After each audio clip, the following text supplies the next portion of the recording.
Nós tivemos a primeira anistia em 79, ainda era ditadura. Tinha havido o pacote de abril de 77, que tem 21 senadores biônicos. E a ditadura serviu-se da anistia. Era um movimento forte na sociedade de pressão pela anistia. Ela aproveitou para anistiar os carrascos.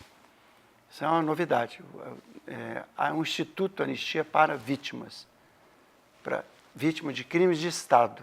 E aqui o Brasil anistiou os crimes de Estado, que não são anistiáveis. Mas, na época, foi a anistia possível. Era ditadura, eles tinham o controle da situação. Depois veio o reconhecimento da responsabilidade do Estado sobre os mortos desaparecidos políticos. Era um assunto tabu, que não podia mexer. Em 95.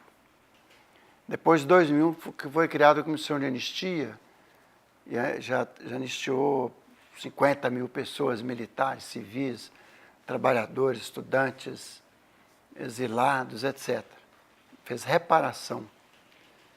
E, finalmente, a Comissão Nacional da Verdade, que vai concluir seus trabalhos dia 10 de dezembro, apresentando um relatório.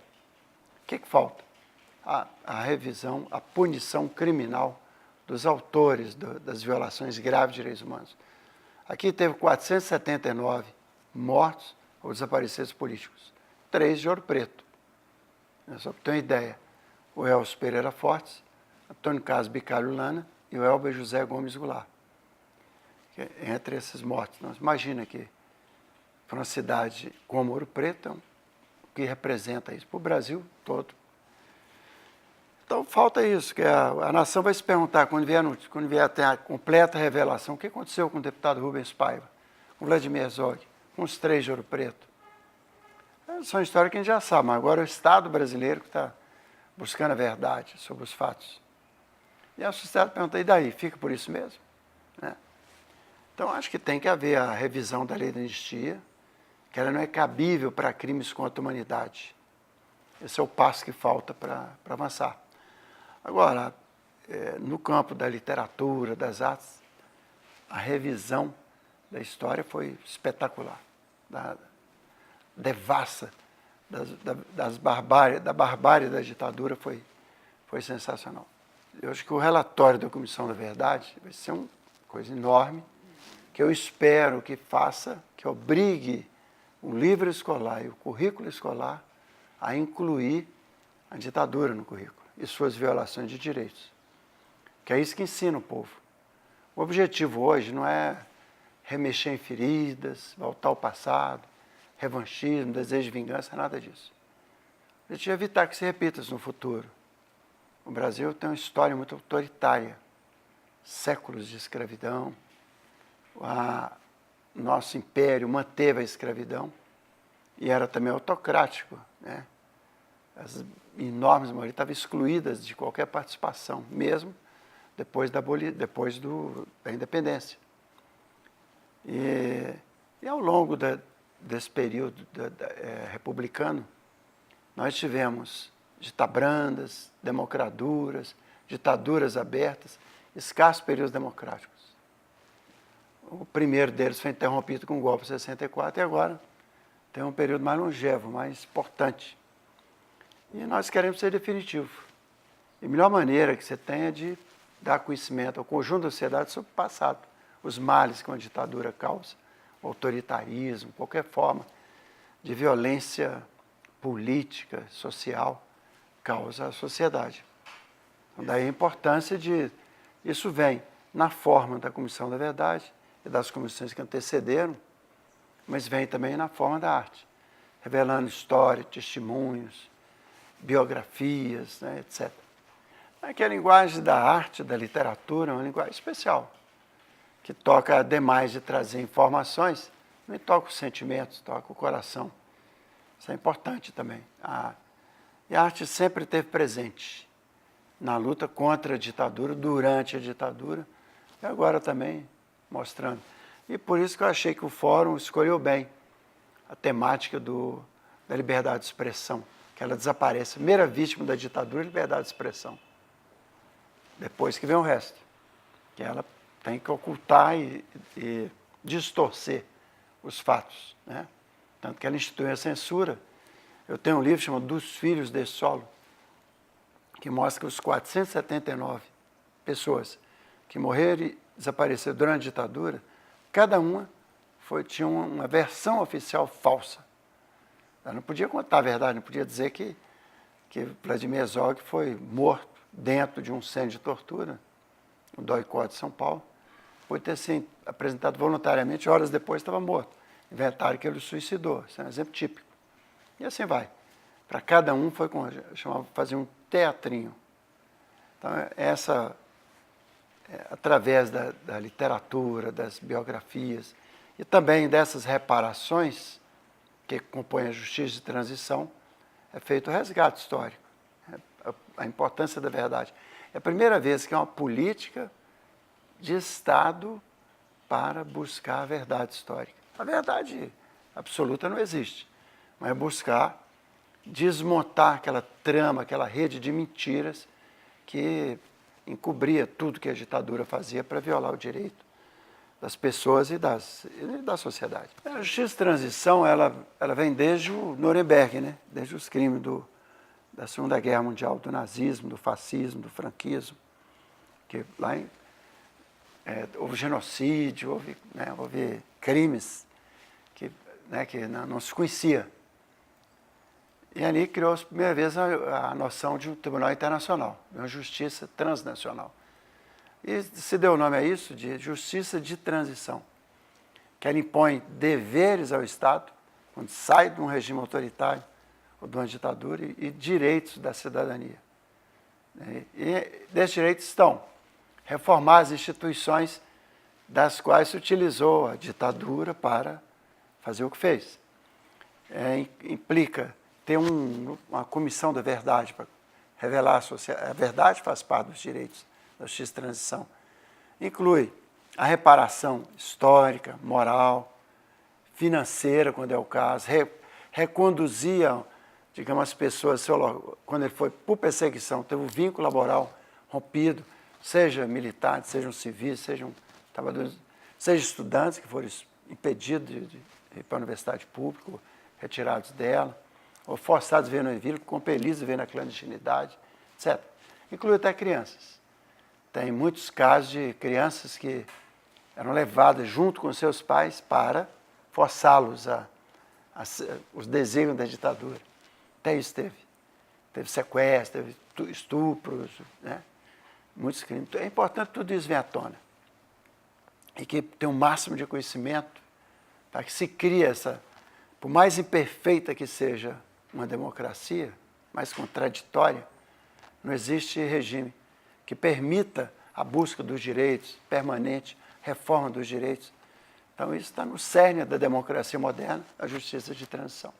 Essa luta nunca vai acabar, né? Porque hoje você teve momentos de avanço, tem momentos de retrocesso. Nesse momento, por exemplo, nós estamos vivendo no Brasil muita intolerância. Tem muitos crimes de natureza homofóbica, a discriminação às pessoas por orientação sexual, a homossexualidade, aos homossexuais. Tem muito racismo, né? Você vê, o racismo aparece em momentos, né, muito... As mulheres, né? Que as mulheres passaram a ter uma lei protetiva, a Maria da Penha, e de repente parece que explodiu a violência contra a mulher. Na verdade, sempre existiu. Agora, ela está tendo visibilidade, que é importante para reduzir. E aí também intolerância religiosa, que nós não tínhamos muito no Brasil, nós estamos vendo. Né? A própria Comissão de Direitos Humanos, que foi fundada por mim lá atrás, na Câmara dos Deputados, chegou a ser dirigida por um pastor fundamentalista. Faz uma interpretação tosca e absurda do Velho Testamento, que aplicar essa realidade de hoje, e é um desastre para os direitos humanos, e foi logo para lá. Então, existe também também tem, no Congresso Nacional foram eleitos pessoas com altas votações que defendem bandido bom, bandido morto, defende levar adolescentes para as prisões, defende a chamada bancada da bala, né? E tem gente que defende a ditadura, que defende torturas, né? Que está dentro da sociedade. Agora, eu prefiro que isso aí seja colocado de público, como eles fazem, que permite debater e combater, mas nunca tratar como repressão, como eles fizeram. Tratar com a mão dura das ditaduras, né? Eu acho que não se trata disso.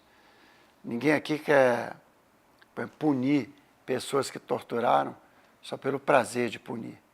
E num Estado de Direito, eles terão direito à defesa ampla, usar todos os recursos que o Estado de Direito propicia, o que não tinha na ditadura. Eu mesmo cheguei a ser condenado 4 vezes por delito de opinião e de organização política.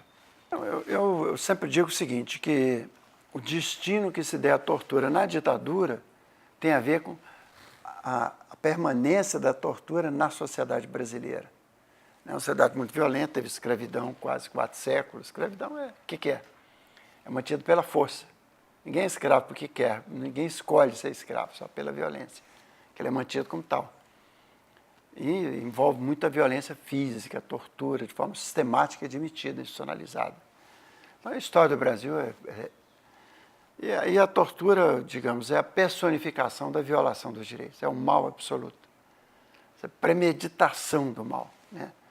Você cindir a pessoa, entre ele, o corpo quer que ceder à violência da tortura e a cabeça, a consciência, rejeita, né, a chantagem da tortura.